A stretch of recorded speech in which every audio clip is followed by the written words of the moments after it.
শিক্ষক নিয়োগের পরই কি শুরু হচ্ছে গ্রুপ সি এবং গ্রুপ ডি পদে নিয়োগের প্রক্রিয়া? সেই সম্ভাবনাই এবার জোরালো হচ্ছে।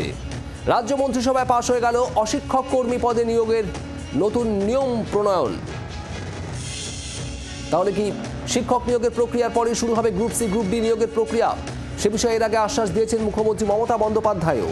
আর তারপর রাজ্য মন্ত্রিসভায় পাশ হয়ে গিয়েছে এই অশিক্ষক কর্মী পদে নিয়োগ সংক্রান্ত নতুন নিয়ম। তাহলে কি এবার অশিক্ষক কর্মী পদে নিয়োগের বিজ্ঞপ্তি জারি হতে পারে?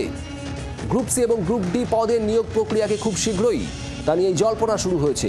শিক্ষক নিয়োগ প্রক্রিয়ার বিজ্ঞপ্তি, দিনক্ষণ সবই ঘোষণা হয়েছে।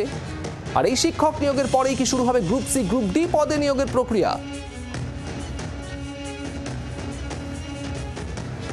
রাজ্য মন্ত্রিসভায় পাশ হয়ে গিয়েছে অশিক্ষক কর্মী পদে নিয়োগ সংক্রান্ত নতুন নিয়ম প্রণয়ন। আর তারপরেই বিজ্ঞপ্তি জারি হওয়ার সম্ভাবনা, নিয়োগ প্রক্রিয়া চালু হওয়ার সম্ভাবনা গ্রুপ সি গ্রুপ ডি পদেও।